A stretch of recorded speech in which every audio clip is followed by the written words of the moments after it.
د لویه بخونکي الله تعالی په سپیڅلې نامه د ژوندون نړیوال راډیو تلویزیون درنو لیدونکو اورېدونکو سلامونه او نیکې هیلې مې ومنئ وخت مو په خیر. په کونړ کې د عامې روغتیا مسؤلین وایي چې د پولیو ضد واکسین په تیر کمپاین کې ترې 40,000 ماشومان له واکسینه بې برخې پاتې شوي دي. دا په داسې حال کې ده چې دوی وایي چې په 5 ولسوالیو کې یاد کمپاین بیا پیل کړی، خو دا ځل واکسین په ځای د دې چې د څاڅکو په ډول باندې ورکول شي د زرق له لارې دوی وایي چې ورکول کیږي. مهمه دا ده چې دوی دغه 15 ولسوالیو نومونه اخلي: چپه دره، ماڼوګي، وټپور، شیګل او مراوره. دغه ولسوالۍ دي چې دوی د زرق له لارې پکې واکسینو ته البته پیل کړی یا شروع کړی او غواړي چې دغه 40,000 کوچنیان چې د پولیو د واکسین نه پاتې دي او د پولیو د خطرناکې ناروغۍ د واکسین البته دا دوی ته بیرته ورسوي، او دوی به دلیل دا وایي چې د زرق له لارې واکسین د څاڅکو په نسبت باندې مؤثر دي او ډېره اغیزه لري. خو مهمه دا ده چې ولې په یو ولایت کې 40,000 کوچنیان له واکسینو پاتې شي او دغه عمره رقم که هر ځل په هر ولایت کې که هر ولایت نه په 100 ولایتو کې پاتې شي، موږ دپاره به یې ناوړه عواقب سي. ډېر وخت موږ د پولیو په ناروغیو بحثونه کړي دي. درون او قدرمن میلمه زموږ څوک چې نن راسره دی او تاسو ته وایم تاسو د هغه د سیرې او نوم سره بلد یاستئ، له دوی سره بحثونه کړي چې دغه خپرونه څومره دغه البته دغه ناروغي څومره خطرناکه ده. په خپرونو کې ډېرې خبرې اترې کړي. نن به بیا خبره وکړو چې په کونړ کې که واقعیت دغسې خبره رامنځته شوي زموږ دپاره څومره خطرناکه ده، زموږ د کوچنیانو راتلونکی څومره چیلنج کوي او تر څنګ دا څومره د حل لاره کېدلی شي چې د زرق له لارې په 15 ولسوالیو کې بیا دغه پروګرام البته شروع کیږي. دا خبرې د کونړ د عامې روغتیا البته د ریاست رئیس هم تایید کړي او په خپل دې خبرو ته اشاره کړې ده. نو راځو دغه درون او قدرمن مېلمه ډاکټر سید حبیب اروال د ختیځ عامې روغتیا د ټولنې مشر، تاسو یې پیژنئ، دته ښه راغلاست وایم. وخت په خیر او وروسته د هغې به خبرې اترې ورسره پیل کړو. اروال صاحب ستړي مه شئ، وخت مو په خیر. ژوندي اوسئ سباون صاحب، تاسو هم بخیر. خوشحاله اوسئ. خوښه او خوشحاله یم چې تاسو له ځان سره په خپرونه کې لرم او مننه درنه کوم چې هر وخت راځئ موږ سره په خپرونه کې همکاري کوئ. اروال صاحب تاسو مقدمه ټوله واورېده، فکر نه کوم که اړتیا ډېر زه بېرته مقدمې ته وګرځم، فقط دومره به ووایم چې که 40,000 کوچنیان په حقیقي توګه پاتې په کونړ ولایت کې د پولیو د واکسین نه، دا څومره ننګونکي او چیلنجونکي خبره کېدلی شي په کونړ کې؟ مهرباني. بسم الله الرحمن الرحیم. وخت په ډېر مننه سره سباون صاحب، اول خو دا ده چې راځئ په دې یو چې به اعتراف وکړو چې د افغانستان کې متاسفانه خصوصا په دې وروستیو 10-15 کلونو کې د ناامنۍ له وجې نه ډېر شیان مشکلات سره مخ دي، خنډونو سره مخ دي، ګواښونو سره مخ دي چې د هغې جملې نه او د واکسینو تطبیق هم چې په کلو ولسونو بانډو کې کېږي، دا هم د ډېرو خنډونو سره او ناخوالو سره مخ دي. په کونړ هم یو د هغو ولایتونه دی چې د پاکستان سره ډېر سرحد لري، یعنې ډېر سرحدي ساحې دي چې ځنګلونه دي، هلته ناامنه ساحې ډېرې زیاتې دي او په ډېر تعصب سره باید ووایو چې هلته د ډېر وخت نه د دولت ضد وسلوال هم هلته جنګیږي، مختلفو نومونو لاندې، طالبانو تر نوم لاندې دي، داعش تر نوم لاندې، ډېر وخت همدا اوس هم هلته ځینې خلک شته دي چې هغوی جنګیږي. نو دا ټول هغه مسایل دي چې دا د ټولو اجتماعي خدماتو خصوصا روغتیایي خدماتو په مقابل کې خنډ ګرځي. خو دا خبره چې تاسو وکړه زه په دې کې نه پوهېږم، خو زه د خپل معلومات په اساس باندې دې سره موافق نه یم، ځکه چې زما وروستي معلومات د ختیځ د عامې روغتیا د ټولنې د مشر په توګه چې په خپلو ولایاتو کې وخت په وخت د خپلو حتی ولسوالیو او د ولایاتو په سطحه باندې د روغتیایي معلومات د پیدا کولو لپاره موږ هلې ځلې او ما ته ډېره جالبه ونه اروال صاحب، کله چې ما تاسو سره په ټلیفون کې اړیکه نیوله او خپرونې ته مې دعوتولی، مال کېدی شي تاسو له ما سره اړیکه ونیسئ چې 40,000 کوچنیان پاتې. ختیځ زموږ او ستاسو کور دی، بیا دغه ولایتو نوم چې کله اخیستل کېږي ستاسو ټولنې ته یو ځانګړی مسؤلیت راجع کېږي. دغه رقم منئ تاسو چې 40,000 کوچنیان که بیا نه منئ نو څومره به پاتې ستاسو په نظر؟ حتی اقل د دې نیم خو به پاتې، که پاتې ولې پاتې؟ رښتیا هم یعنې زه بیا وایم چې دې کې شک نشته چې ډېر داسې زموږ تاسو تنکي ماشومان، هغه ماشومان چې د راتلونکي رهبران دي، د راتلونکي جوړونکي دي، هغوی متاسفانه دغسې خدمتونه او د واکسینو د مهم سرویس نه پاتې کېږي. دا زما وروستي معلومات دا دي کوم چې د عامې روغتیا د وزارت د واکسینو د برخې د ریاست سره هم زه په تماس کې یم او هغوی نه مې پوره معلومات اخیستي. د هغوی د معلوماتو په اساس باندې په ټوله ختیځه حوزه کې چې هغې کې ننګرهار، لغمان، کونړ او نورستان ولایتونه دي، په تیر کمپاین کې 40,000 ماشومان په ټول ختیځه حوزه کې د واکسین د کمپاین واکسین د تطبیق نه پاتې وو. 40,000 په ټوله ختیځه حوزه کې، یعنی دا 4 ولایته چې ما وویلې چې هغې کې ننګرهار، کونړ، لغمان او روزستان دي. نه یوازې دا چې په کونړ کې 40,000 یا 40,000. د دې اصلي مسؤلیت چا ته راجع کېږي اروال صاحب ستاسو په نظر باندې؟ خبرې ته تاسو اجازه راکړئ، دا مسایل شته دی. همدا اوس موږ د معلومات په اساس د کونړ په حوزه کې هم ځینې ساحې لکه جناب رئیس صاحب د عامې روغتیا رئیس چې د کونړ د ریاست نه دا خبره کړې، رښتیا هم 5 ولسوالیو کې ناامني ډېره ده، هلته مشکلات شته، هلته به ډېر ماشومان د دغه نه پاتې. خو زموږ د معلومات په اساس باندې تقریبا، ځکه دا خو ټول ماشومان نه دي، 15 کلونه د کم عمر ماشومان، نو دا تقریبا د 6,000 په شاوخوا کې د دې اندازه راتلی شي، چې 40,000 په ټوله شرقي حوزه کې د دقیقو معلوماتو په اساس. نو زه وایم چې دا 6,000 هم ډېره غټه اندازه ده، او 40,000 په ختیځه حوزه کې، او بیا په ټول افغانستان کې همداسې په جنوبي حوزه کې هم مشکلات شته، او په غربي حوزه کې به هم وي، مرکزي حوزه کې به هم وي. خو دا د دې مسؤلیت ټول خو دې شک نشته چې په افغانستان کې د روغتیايي خدماتو مسؤلین ته راجع کېږي، خو غټ مسؤلیت هغه خلکو ته چې هغوی ډاره اچوونکي دي، هغوی خلکو ته مشکلات پیدا کوي، او حد اقل یا لږ تر لږه روغتیايي مسؤلینو، روغتیايي کارکوونکو، روغتیايي رضاکارانو ته د دې اجازه نه ورکوي چې هغه ماشومان واکسین کړي، نو د دې زیات مسؤلیت هغوی ته راجع کېږي. نو اجازه راکړئ چې ستاسو د لارې نه په هغوی باندې مې غږ وکړم، د هیواد په ټولو وګړو او په ځانګړې توګه په د دولت په مخالفینو چې صحت او ماشومان ستاسې مخالفین نه دي، او په آینده کې چې هر حکومت په افغانستان کې اوسي، دوی د هغې حکومت خدمتګار دي، او دا د افغانستان وګړي د آینده رهبرانو روزونکي دي، نو دوی سره مرسته وکړئ چې دا واکسین او د روغتیايي خدمات. او کېدای شي پوښتنه اروال صاحب دا هم لیدونکو اوریدونکو سره په ذهن کې پیدا شي چې که چېرته 40,000 کوچنیان زموږ له واکسینو نه پاتې کېږي، یا موږ ننګول کېږو، یا چیلنج کېږو، یا دغه 6,000 چې تاسو وویل چې ستاسو معلومات تر وروستي حده تر یو بریده چې زه معلومات لرم کېدای شي دقیق اوسي ستاسو سروې، ځکه دغه د واکسینو کار به تاسو لیدلی که په زوري که په رضایي، حتی د دې سرخي پله په دروازه کې به تاسو وینئ، موټر تر هغې نه پرېږدي چې کوچني ته تر څو څاڅکې نه یې کړی د واکسین، کور دی ودانې، ډېر په اخلاص دا کار کوي، دا یې منو. خو زما منظور دا و چې دغه کار چې ترسره کېږي، فکر نه کوئ چې دغه د پولیو د ناروغۍ په اړه یو پوښتنه پیدا کېږي، تداوی او نه تداوی په اړه ځینې معلوماتونه خلکو ترلاسه کړي، خو که واقعیت دغه رقم درست دي، ستاسو په نظر باندې دغه ناروغي څومره خطرناکه تمامېدای شي د خلکو ژوند ته؟ سباون صاحب، زه غواړم چې په دغه ځای کې مخکې دې نه چې تاسو سوال اصلي جواب ته راشم او عرض کوم چې په دې کې شک نشته چې په نړۍ کې تر اوسه فقط 3 هېواده پاتې دي چې هغه د پولیو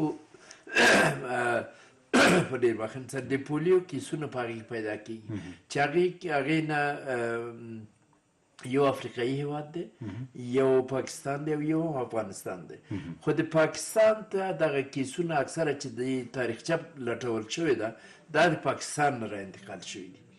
یعنی دا هغه میکروبونه دي چې د پاکستان نه راغلي افغانستان ته، ځکه زموږ ته تګ راتګ، مهاجرتونه، هلته د خلکو اوسېدنې، دا د دې سبب ګرځي چې هغلته ځینې ماشومان یا بې واکسینو پاتې شي، یا دا چې واکسین یې کړي وي او واکسین بې کیفیته اوسي، او هغوی افغانستان ته چې راځي بیا دغسې کیسونه ځان سره راوړي.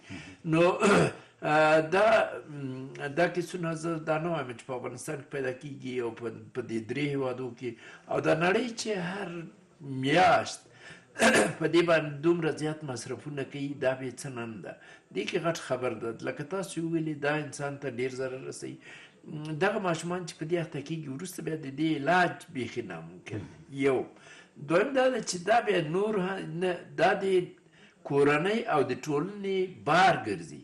دغه ماشومان بیا اکثره داسې وي چې دوی معیوب وي، معلول وي، او دوی نشي کولی، نه یوازې دا چې ځان ته خدمت نشي کولی بلکې کورنۍ ته هم بار وي. نو په دې وجه باندې د دې هغه اقتصادي او صحي تاوان، اجتماعي تاوان دا ډېر زیات دی. ګورئ که په اقتصادي لحاظ وایي دا خلک چې معلول وي، دوی ګټه نشي کولی، کار نشي کولی، نه په ځمکه کې، نه په کور کې، نه په نورو ځایونو کې، دویم دا د په اجتماعي لحاظ باندې اکثره دغه خلکو سره زموږ تاسو په ټولنه کې دوی ته د ودونو یا دوی د واده کولو دا مشکلات هم ورسره مخامخ دا بله خبره شو. دریم دا ده چې دوی لکه یو څه جګول ټیټول یا داسې ډېر یو غټ کار دروند کار په کور نو دوی مجبور دي چې بل چا باندې تکیه وکړي د کورنۍ په بل غړي باندې. نو دا ټول هغه ناخوال دي چې د پولیو دغه ناولي ویروس له امله زموږ ماشومان ورسره مخ کېږي او بالاخره ټولنه دې خنډ. نو له همدې له امله د روغتیا نړیوال سازمان د یونیسف اداره او د عامې روغتیا وزارتونو په هر مملکت کې دا هلې ځلې کوي چې د پولیو ناروغي د منځه یوسي. انشاءالله په افغانستان کې که چېرته امن راشي او خدای دې وکړي چې سوله قایم شي، که سوله راشي په افغانستان کې د دې مخنیوی به وشي او په افغانستان کې به ډېر زر چې نسبت نورو ګاونډي ملک ته دلته به زر موږ د دې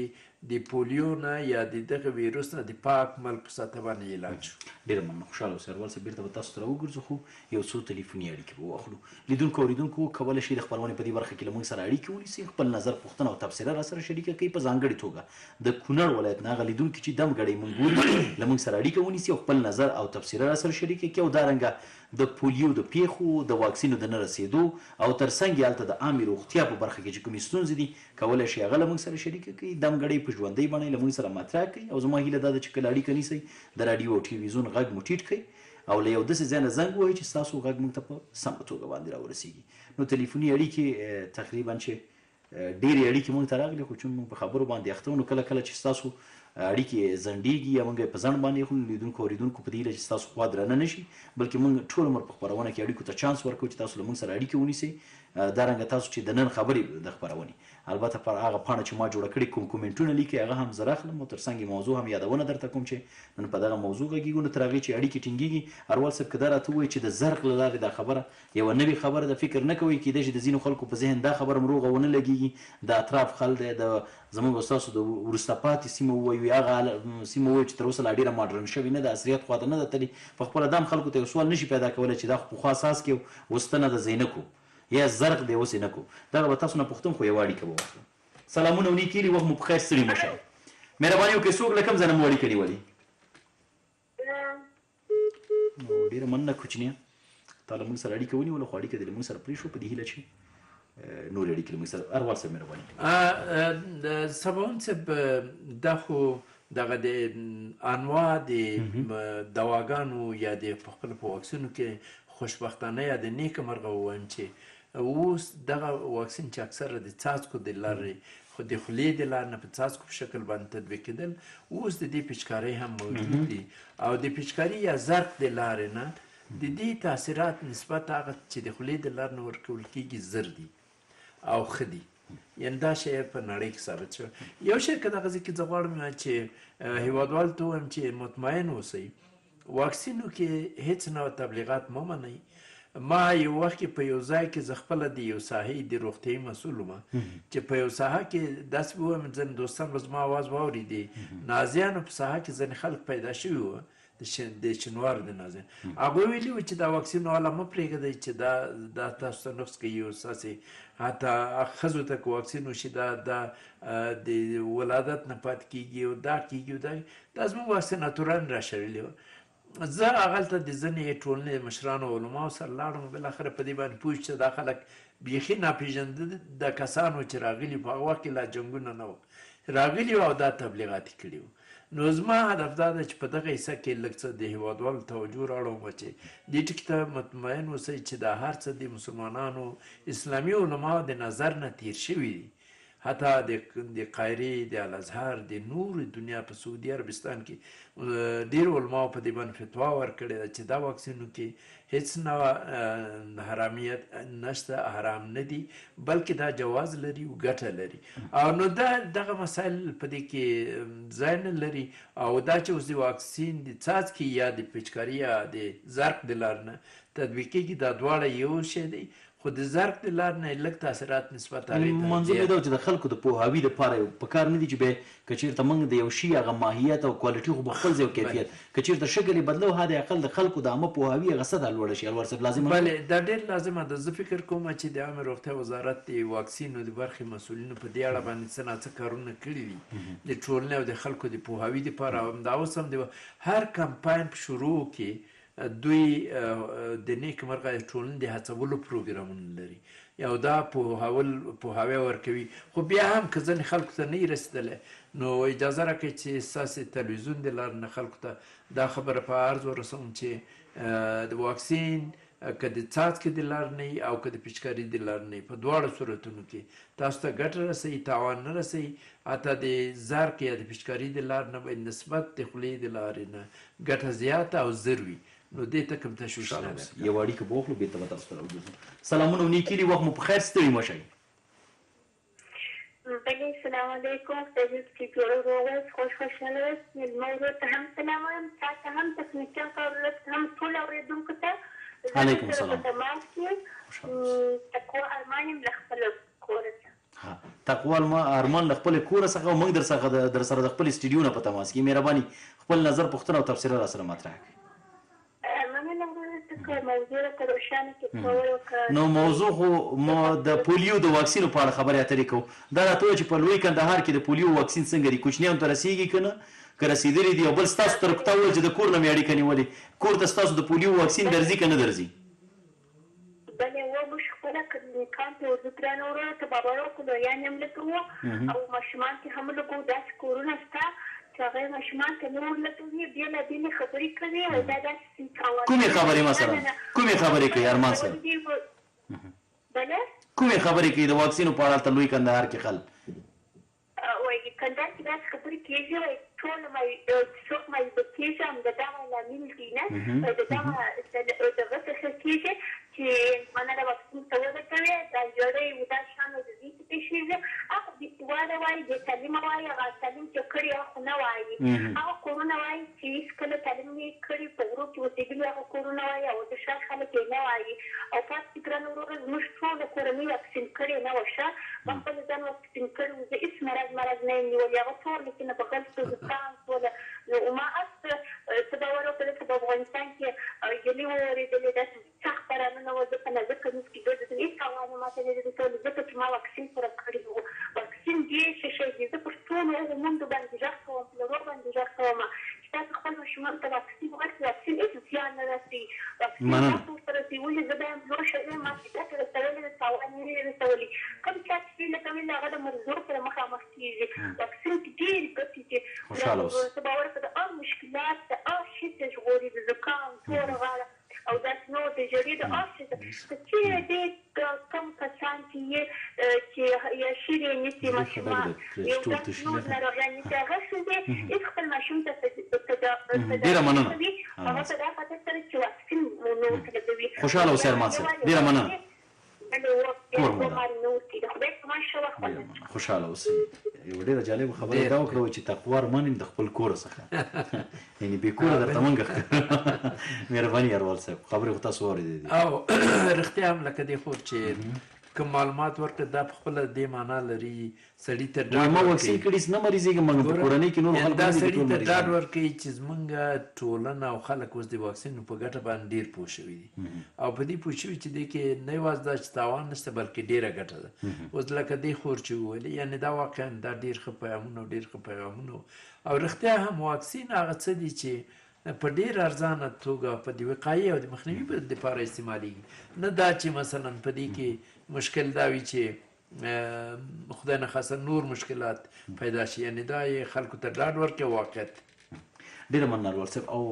ستاسو په نظر باندې یو ډېر لنډ میسج که تاسو مثلا د یو چا د هغه چا په توګه چې د ختیځ د عامې روغتیا ټولنې مشر هستئ که تاسو یو مسیج لرئ د کونړ خلکو ته هغه کسان چې دا 6,000 کوچنیان د دوی د کورنۍ پاتې فکر نه کوئ لږ دغه لټي او ټمبلي هم ښه کار نه دی حد اقل دوی که واکسین ولسوالۍ ته نه دي ورغلي باید دوی یو نوآوري کړی وی یو بیرغ هم د افغانستان لاس کې اخیستی وی چې موږ راغلي یو په مرکز اسداباد کې هم دغه د واکسین وکړو خپلو کوچنیانو ته دوی ته هم لږ همت نه دی په کار ټول عمر خو باید موږ کښېننو چې کور ته ما ته واکسین راځي او زما خوله کې به زما د ماشوم ساس کې اچوي لږ موږ ته هم همت پکار دی که څنګه سباون صاحب تاسو ډېره ښکلې خبره وکړه نه یوازې د کونړ خلکو ته د افغانستان د ګوټ ګوټ خلکو ته دا پکار دی چې واکسین د دوی په ګټه دي روغتیایي کارکوونکي د دوی کارکوونکي دي د دوی سره د مرسته وکړي او د دوی خپل ماشومان د سره د ظلم نه کوي او خپل ماشومان او میندې او خویندې دوی د واکسین دپاره د واکسین مرکزونو ته د واکسین ټیمونو ته ورسوي نو انشاءالله دا دوی ته په ګټه ده او زه امیدوار یم چې لکه مخکې چې ما د نازیانو مثال ورکړې اوس که په نازیانو کې هلته کله د واکسینو ټیم لاړ نه شي نو هغوی تلیفونونه کوي چې ولې نه ده راغلی یعنې دا ډېره ښه خبره ده چې عامې روغتیا د وزارت په منیجمنټ کې هم لږ تغییر راتګ پکار ده لږ باید دوی ښه شي لږ باید ولس واقعیت یعنې دواړه لاس وایي چې د یو لاس نه ټک نه خیږي خو که خلک مرسته ونه کړي د عامې روغتیا وزارت به هېڅ ډاکټر سید حبیب اروال د ختیځ عامې روغتیا ټولنې مشر ډېره مننه چې زموږ بلنه ومنله خپرونې ته راغلي ژوندي اوسئ درنو لیدونکو اورېدونکو د نن دپاره د نن خبرې خپرونه همدومره وه له تاسو مننه چې د خپرونې تر وروستۍ ګړۍ ورسره پاتې شوې له تخنیکي همکارانو مننه چې خپرونه یې تاسو ته وړاندې کړه خپرونه همدومره وه تر بیا ښې چارې شپه مو په خیر لوی الله مو مل